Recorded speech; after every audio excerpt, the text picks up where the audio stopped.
Welcome to The Real Money Show, the number 18778 Silver, the website, guildhallwealth.com. We're going to be following up on some stories we've been discussing on the show this week. But first, give us a call, 18778 Silver. And again, the website to go to find out about information on how to hold physical gold, physical silver. If it's your first purchase, to get involved, we're happy to walk you through that. We will tell you about the different products that we offer, tell you how the pricing works, and really show you how to make that first acquisition of physical gold and physical silver. It's always a unique experience. It changes everything. The paradigm shifts and you realize what real money is. And it's a wonderful experience. And if you've never done it before, it's time to start. In fact, actually, I had a great story, Jerry. Today, client came in, bought a 10-ounce bar of silver as a birthday gift for a friend. Mm-hmm. I love those, yeah. You know, I love Gulf Town, but, you know, gift certificates are great. But it's also great to give money like that. And, you know, even if the person doesn't quite maybe understand it, it's a paperweight for a couple of years. And then they realize, oh, it continues to rise in value. It's the first step. We offer also physical gold and silver in registered accounts, fully allocated, fully segregated. That means the serial numbers are listed. It goes into your own sub-account at the vault. You can even go to the vault and personally audit your holdings. This means there's no counterparty risk. These are the sorts of things we do at Guildhall, but let's get into some of the news. Jerry, we're going to be tracking a lot of sort of the incoming gold standard. I think I mentioned paradigm shift. I think the whole world is going to have a shift financially speaking, and things are going to change. So we're tracking all of that, and one of the things we're tracking is participation. And this week, we got a news report from Vietnam that participation is growing over there. It's not just growing over here in North America. Participation started off in North America with Costco getting involved and Walmart selling, really waking up and, you know, working with us hand in hand to try to wake up the West and introduce that first step into participating in this market, which is the most important thing. But the global participation rate in tangible gold and silver right now, Jeremy, is on fire. Banks are forced to participate now or they're getting left out. That's what's happening. You don't want to miss this story. What's going on? 2 more state-run Vietnamese banks are starting online gold bullion sales. Why? Because the demand is there. The lineups outside of these banks are around the corner. The queues are racking up. There was even a lot of, you know, insider trading and manipulation being done by the banks. So the state-run Vietnamese banks are starting their sales. Leading the way are the lenders BIDV and Agribank. They announced that they began selling gold bullions online from Monday this week to start the week. So that's how we started the week. This is all about participation. You don't want to miss this. Don't miss out on this opportunity. And just a reminder, why participation matters in physical tangible bullion, because it's scarce. These are finite assets. Remember, just 1.5% of all the money globally sloshing around, global financial assets, GFA. If that money, 1.5%, a measly 1.5, jumps into the finite gold and silver markets, physical markets, it will eliminate all available investable bullion. And you can't underestimate a panic. No. If the banks start panicking, if there's a financial panic. The psychology, yeah. The psychology of it, people start to jump in, and all of a sudden, these stockpiles of retailers can get drawn out very, very quickly. The shelves could be emptied out very, very quickly, and you're missing out because the price keeps moving higher and you're not able to get your product. That's why it's always better to be a month early than a day late. And if you're lucky enough to be holding the product for a very long time, you're getting constant benefits in that respect. Jerry, let's follow up on a story that we were talking about and discussing last week, which is the China halt of their central bank stopped buying gold. That was the story. That was the narrative being put out there. China stopped buying gold. Where are we at on that story this week? Well, I called it the China pause because that is what is indicated. This week we had either India or China coming heavy into the market. And so, well, it has resumed according according to me, this is the way I see it. My perception is that it was transitory, as they want to say it's been halted. It's almost like a dead stop. It will never resume again. It's a pause. It has resumed. And supporting this is the World Gold Council, they have the gold commercials that we see today, the World Gold Council's 2024 Central Bank Gold Reserve Survey. Their survey is showing that central banks have been gobbling up gold. And based on the responses, their appetites for gold are not going to be satisfied anytime soon. Last year, central banks added a net 1,037 tons of gold to their reserves, just slightly below the record of 1,082 tons in the previous year. That pace of buying will likely continue based on the World Gold Council survey. And that includes over 70 respondents. 29% of the central banks continue to plan to add more gold to their reserves. So why do you think that they're continuing to buy physical gold? Well, central banks in countries such as, Brazil, Russia, India, China are loading up on gold. There's no denying that fact. The uncertainty and volatility on the geopolitical, macroeconomic fronts are just accelerating. The global trend is called de-dollarization. And this is causing the central banks to do or die. Preserve your purchasing power of their reserves. What are your reserves?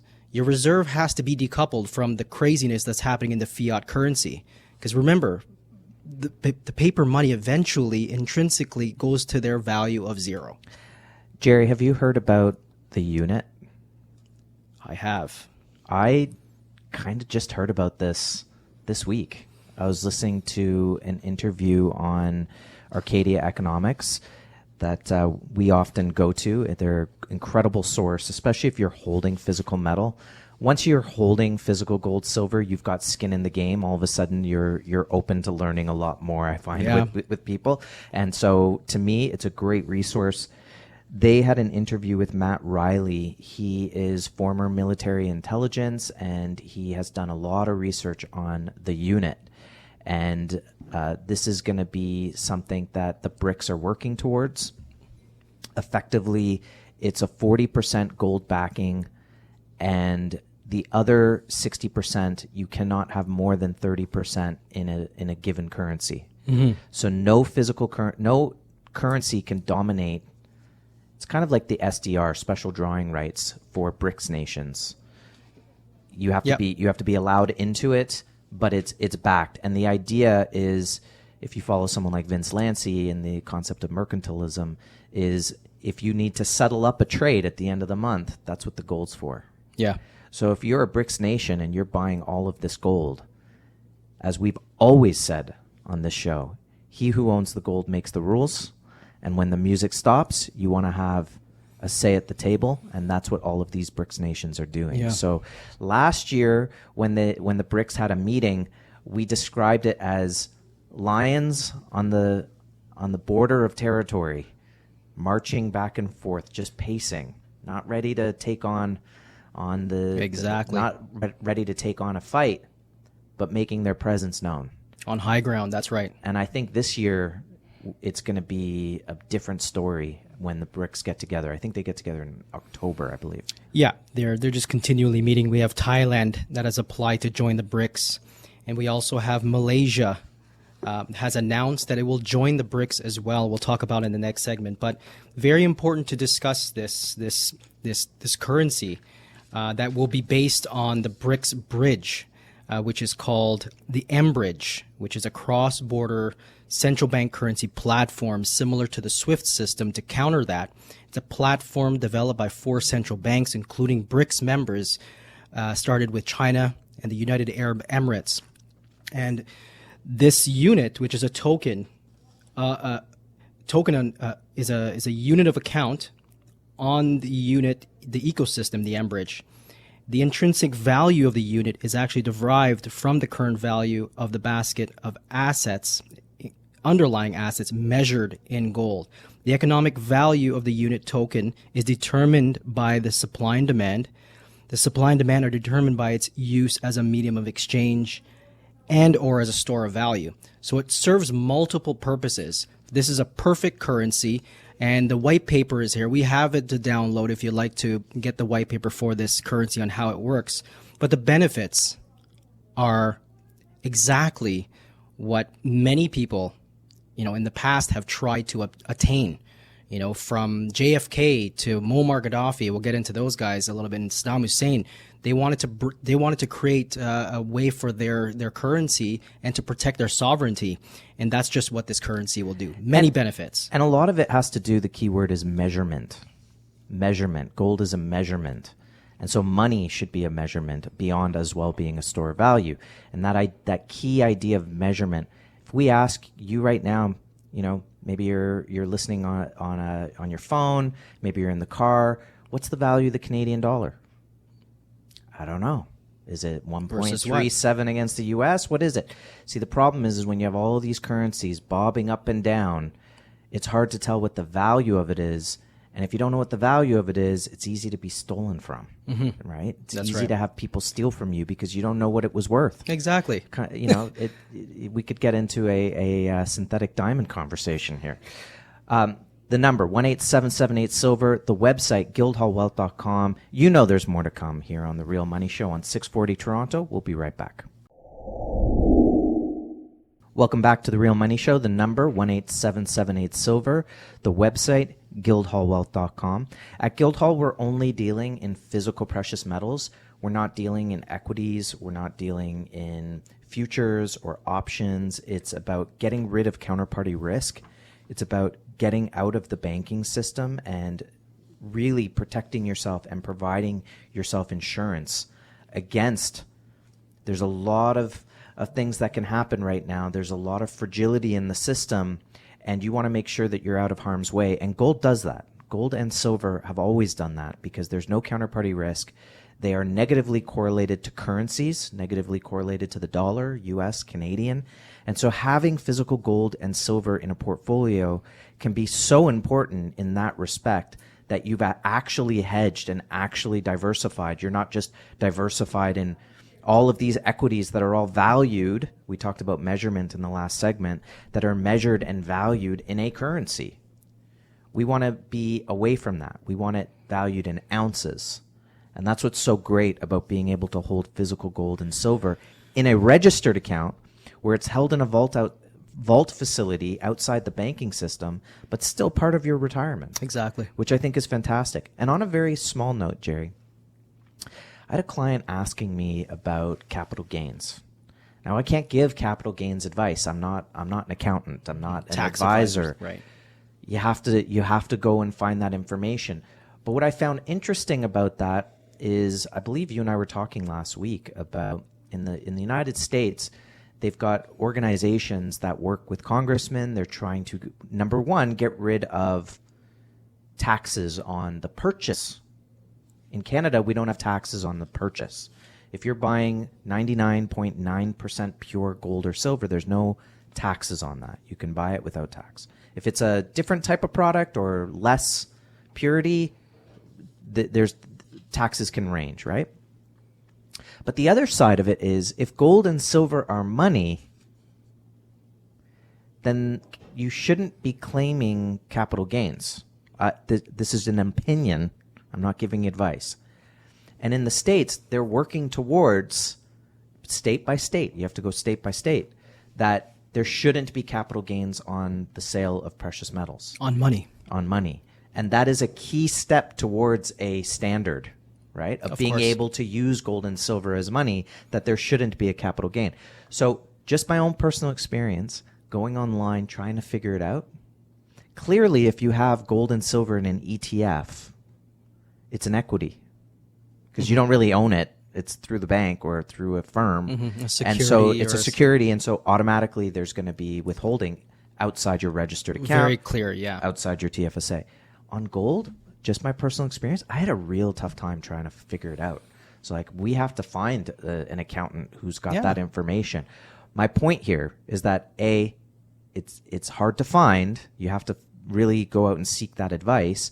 And number two, it really shouldn't be. You really shouldn't claim capital gains on gold It's been a Right? gray Not area. That's not advice. I'm saying that should be the standard, not to have it. I agree wholeheartedly. I think it comes down to why it's been a gray area. It's because it's in the Canadian Currency Act, and gold is in the law. So as soon as you get into that law like that, trumps taxation. So it's just going back towards honest weights and measures with our currency. And this is just one of those stories that ultimately are just part of the core story, which is standard. And this is a wealth and a store of value standard, and not just pegging it to something that is another worthless item. I don't want to peg my currency to another worthless currency. For example, the International Monetary Fund launched the SDR, the special drawing rights. Right. It's just a basket of worthless currencies. Yeah. That's what they are, without any formal backing. I was listening to an interview with Judy Shelton. We love her. I was It's amazing thinking, how she's back in the news, right? It's great. Well, because she just wrote a book yeah. about a new gold standard. And I just, man, could you imagine her having a debate with Janet Yellen? I would love that. Oh, that would be phenomenal. I'd buy tickets for that. Pay-per-view, I'd pay for that one. I was thinking it would be so great to just review Janet Yellen's, I don't want to call them gaffes, but her opinions over the last 2 years. Just so people could see Janet Yellen's book of gaffes. Yeah, her book of here's my opinions. Like, it's okay to steal money from Russia. Yeah. Right? Like, that's okay. Yeah. I know we'll come up with a legal precedent for it. All of these things that she's said over the years, telling China, you need to stop creating EV vehicles. Right? I'm going to tell you to do this, all of these things. But Judy Shelton was interviewed, and she was echoing a sentiment we've often shared on the show, which is this idea, Paul would say on the show, okay, put $10,000 in a coffee can and put $10,000 worth of gold in the coffee can, and what do you want to give to your great-great-grandkids? And she said the same thing. She said her whole idea, what she's been pushing for years now, actually, she's talked about it, and I think she got the idea from Greenspan, by the way, is to float a gold bond, saying, look, do you want gold at $2,400 an ounce today? Or, do you want the bond at $2,400 or gold at $2,400? Well, today it doesn't make a difference. Well, what about in 2 years? What would you prefer? Obvious. $2,400 or the value of gold? What's $2,400 going to buy you in 50 years? Right. Where's the price of gold going to be in 20 years or 50 years? And so she's echoing what we've talked about on the show, which I thought was great. Yeah. And that's the whole key here, is that it's the understanding that gold will retain value, that gold is the measurement of value of these other currencies, so that if you can measure the value, right? The founding fathers, she talked about, it wasn't that they came up with their own currency. They just said, here is the measurement of gold to the dollar. You can't have free trade if you have all these countries bibbing and bobbing their currency, dropping it one day, raising it the next. You need a measurement that's easy. That's why this idea of the BRICS and the unit and a 50-year gold bond, it's all just starting to make some sense, isn't it, Jerry? Yeah, definitely Pulsar's Breton Woods 3 being discussed. And just a recap of the Breton Woods Agreement. It's an agreement under which gold was the basis for the U.S. dollar, and the other currencies were pegged to the U.S. dollar's value. The U.S. first was the peg to gold, and then everything else was pegged to the U.S. dollars. What that enabled was not a foreign exchange rate of what we're seeing right now to buy a U.S. dollar, which is 1.36, 1.37, 360 basis points. Whereas under a Bretton Woods system, there was a 1% difference. So we're on a pretty similar playing field. We're not going to have an arbitrage opportunity. Well, and this is an issue that I have with Bitcoin, and I'm either or with it. I'm agnostic with it at the end of the day. The thing is because it's nothing to do with what we do.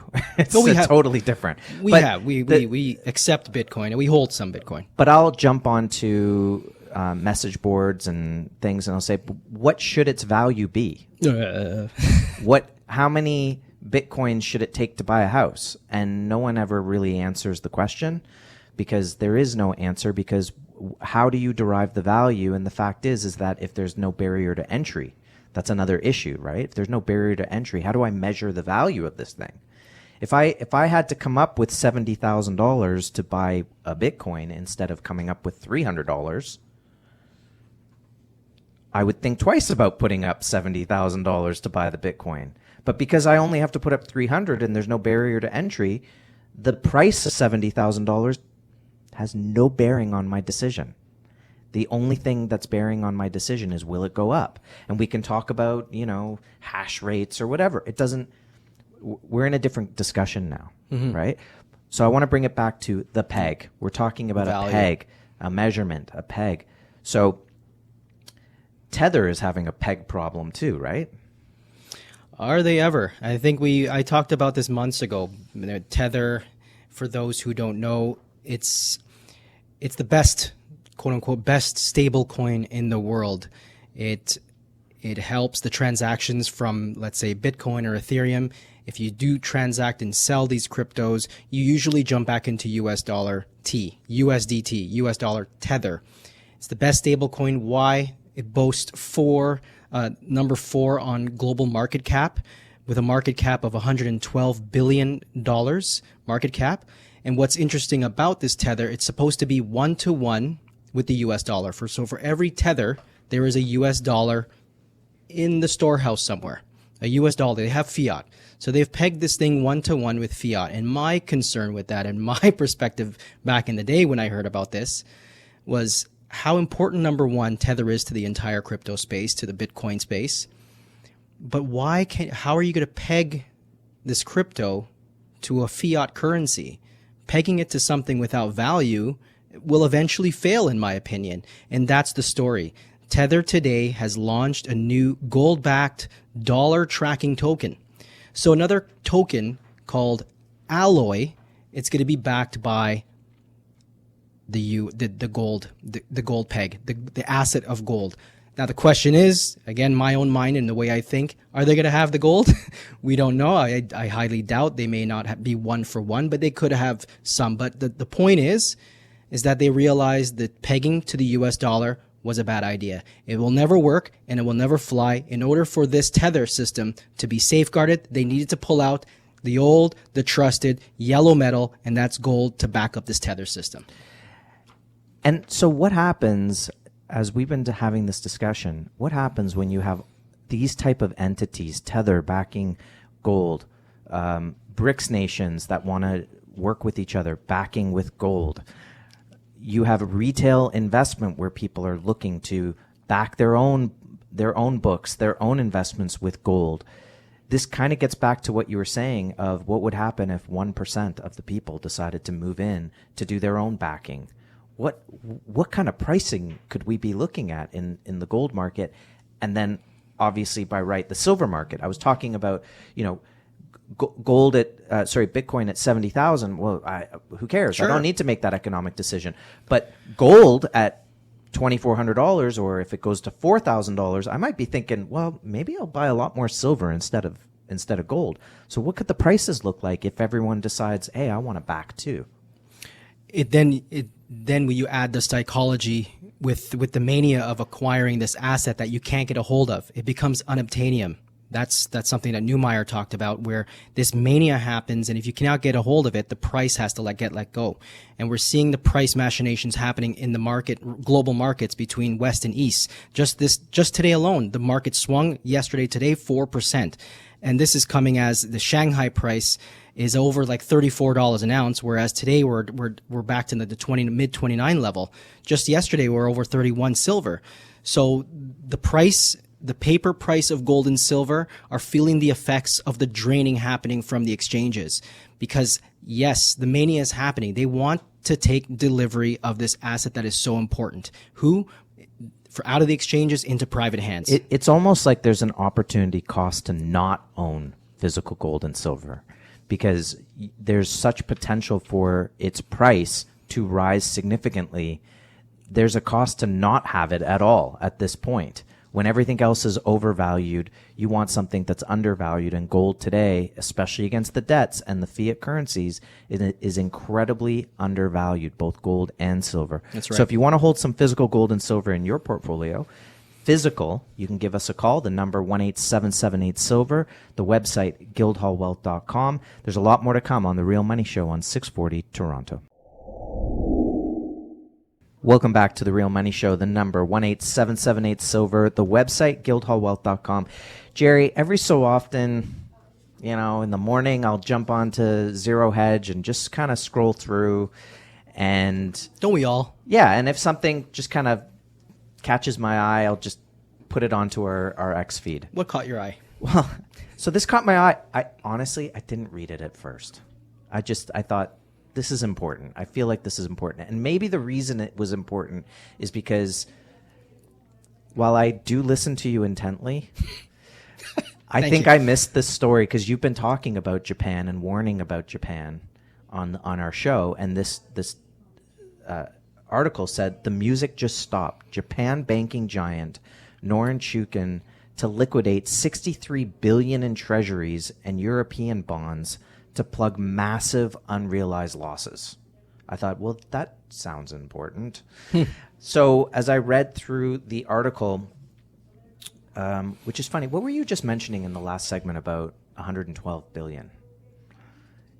Because they're dumping $63 billion in U.S. and European government bonds. Basically, because of the rising interest rates, they are not making money. Also, what's interesting is this bank, for those who don't know, is on the list, quietly added to one of the counterparties for the Fed's standing repo facility. That's right. The Fed is bailing out foreign banks. Mm-hmm. Yeah, go ahead. This is it. This is what when I mentioned the word sloshing, it's what they do in the overnight market. Money heads from the Federal Reserve over to these banks and then back and forth to keep each other propped up, similar to the silver and gold market. I need some metal over here. I need to roll over a delivery. I need to roll over at expiration. And this sloshing comes to an end because now it's either they do or die. They have to now liquidate. What's the number? 60 plus billion. They had 150 billion, or they have, in foreign bonds, which is 42% of their assets under management, and effectively they're selling, probably about 18% of that, 16, 17% of that. It's not small chump change. It is not. The massive sales by Norinchukin could have a sizable effect on the U.S. bond market. And what's interesting is this bank, by the way, in 2009 had losses of 570 billion, and they're saying that this bank could expect to have losses of 1.5 trillion, so 3 times what they had in 2009, coming up within a year. Now, the big thing here, the takeaway here is this. I'm going to quote the article. Once the selling flood begins, it won't end, as these flashing red headlines from Bloomberg just confirmed. The fact is there is now a fire sale rush. And again, to quote this article, luckily the one thing nobody has guessed is what happens next, as the wonderful movie Margin Call laid out so very well. Once you realize that the music has stopped, you have 3 choices. Be first, be smarter, or cheat. In the case of Japan's Norinchukin, it has decided the time has come to liquidate before everyone else. We wonder how everyone else will take the particular news. And that is also interesting in itself. Why is this news being out there? I mean, we know that there's, after Silicon Valley Bank in 2022 went under, we know that probably a dozen or more banks got bailed out without getting into the news headlines. Why this one? Mm-hmm. Why do you think? Do you think it's that they're begging the Fed to lower interest rates? They are joining the chorus of the amount of begging that is happening from our central banks. not just the central banks. We had Elizabeth Warren. We had even BlackRock come out this week, who was literally saying that they have tons of losses on the balance sheet, especially after the crypto carnage that happened this week. Remember, BlackRock was helped to formulate the ETF. This is at a time when Bitcoin was over 70,000. Today it's 64,000. So immense losses that's happening. Is this a big domino for you? I think this is a very big domino, one that shows that, yes, we are dominoes. Everything is interconnected.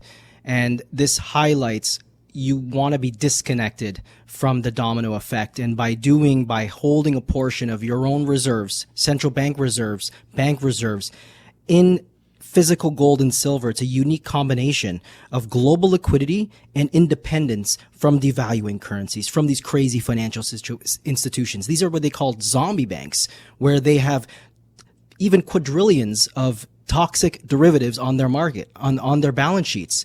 When that market floods out, this is that ICE 9 effect, where they just got to short circuit the entire system. But when they turn the system back on, it's even more carnage. The mania and the panic continues. You don't want to be a part of that. You want to have safe and sane hands. And by getting into physical now, you are preemptively preparing for what's going to happen. Guildhall Wealth, the number 18778 silver, the website guildhallwealth.com. You can add physical gold and physical silver to your registered account, an RSP, a Lira, a LIF, a RIF, a TFSA. Have physical gold and silver in those accounts. You know, both gold and silver are up well over 450% in the last 20 years. You put that down to an annual amount, and you know you're beating inflation. You know you're not only beating inflation, but you're making sure that the money you have in 20 years buys you not only the same amount of stuff today, but more. And when it comes to real estate, this is also important too. Maybe you're thinking they want to get into the Canadian real estate market. Well, gold and silver could help you get there. Give us a call. We'll show you how. The number 18778 silver, the website guildhallwealth.com. More to come on The Real Money Show on 640 Toronto.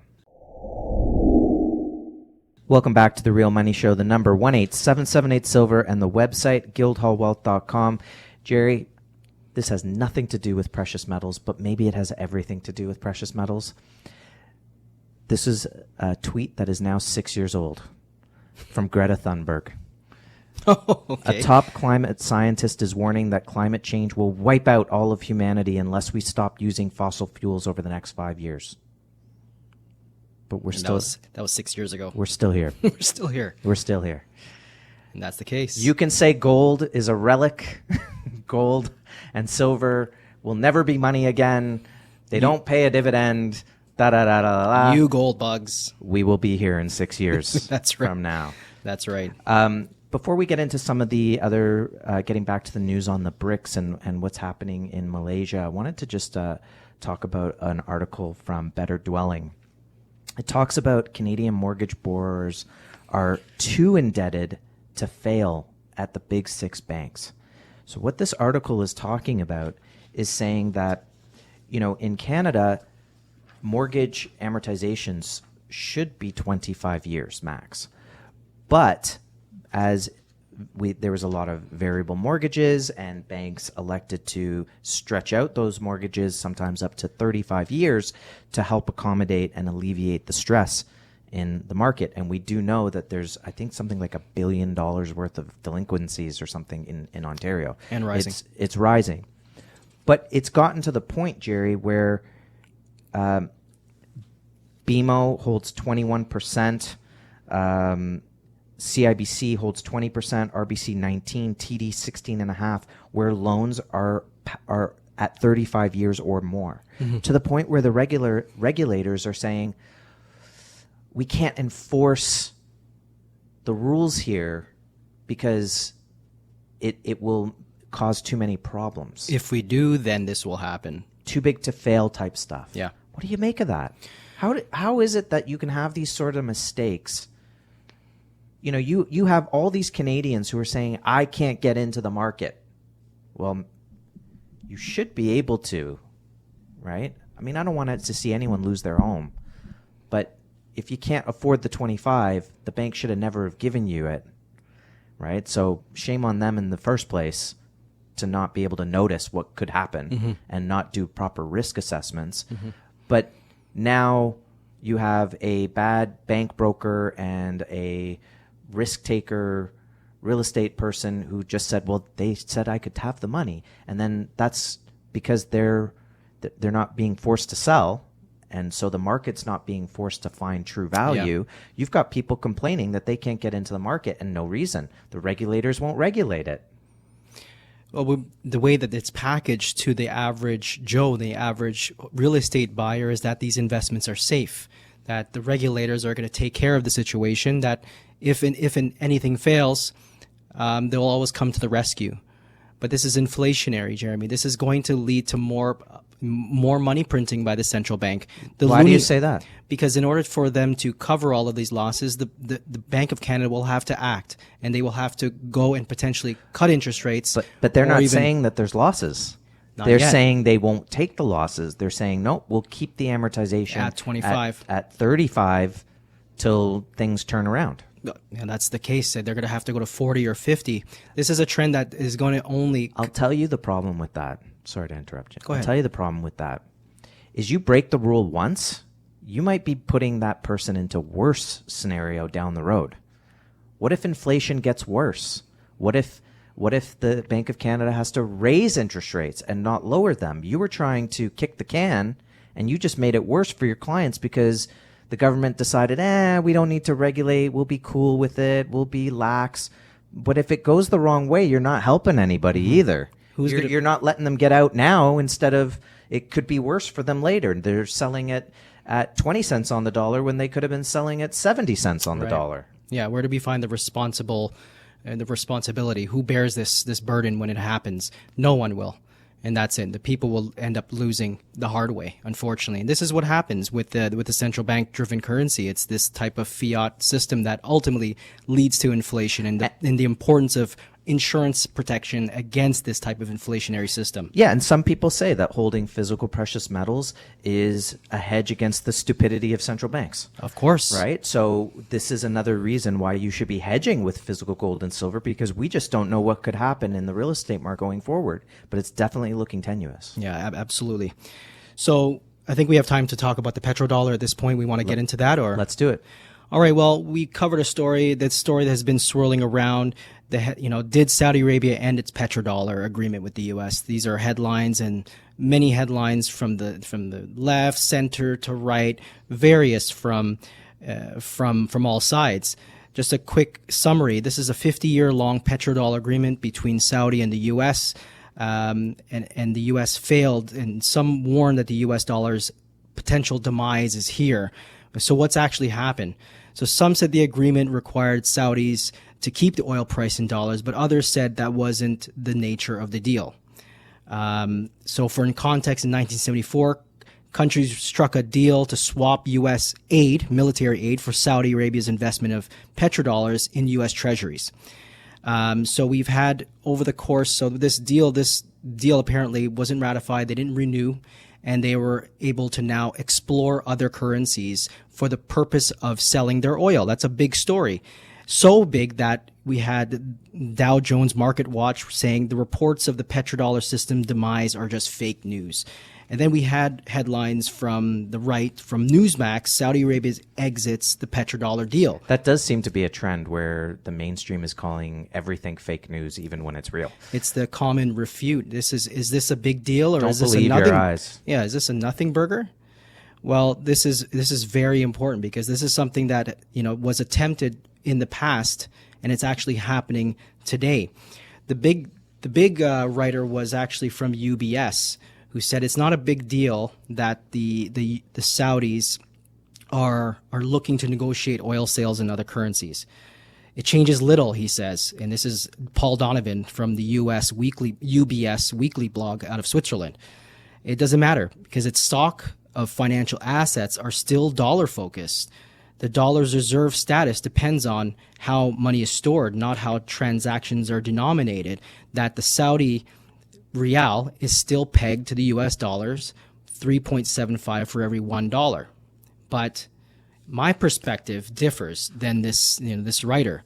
A currency's enduring value depends on its adoption and utility, not merely just a peg, Jeremy. The currency remains relevant if it's used. Conversely, how many thousands of cryptocurrencies came into play? If they're not used or have zero utility, they simply fade away. While the rial's pegged at 3.75 to $1, it doesn't negate the decline of U.S. economic dominance. The U.S. loses not only substantial sums of money when oil transactions are bypassed from U.S. dollars, because a country won't have to buy huge amounts of sums of U.S. dollars to buy the oil. Who's buying the U.S. dollar then? I don't have to buy the U.S. if I'm going to buy the Saudi oil. Now, that also leaves the Saudis the ability to put excess currency, excess profit, excess reserve into physical gold, but it also means that the U.S., in order to counter the loss of the use of the U.S. dollar, might just choose to have a gold bond to bring value back to wanting to hold U.S. dollars. Yeah, that's what I found very interesting, the fact that Saudi is maintaining the U.S. peg. I think they know something's going to happen to the U.S. dollar, that they may be once again backed by gold and silver. Either way, we truly believe that the best is yet to come in the physical gold and physical silver market. So hang in there for the next few years, because we are in a rocking bull market in physical gold and physical silver. The number 18778-SILVER, the website guildhallwealth.com. Give us a call, log on, find out more about holding gold and silver in your portfolio. Jerry, thank you so much. Thank you to our listeners, and we can't wait to speak to you all next week here on The Real Money Show on 640 Toronto.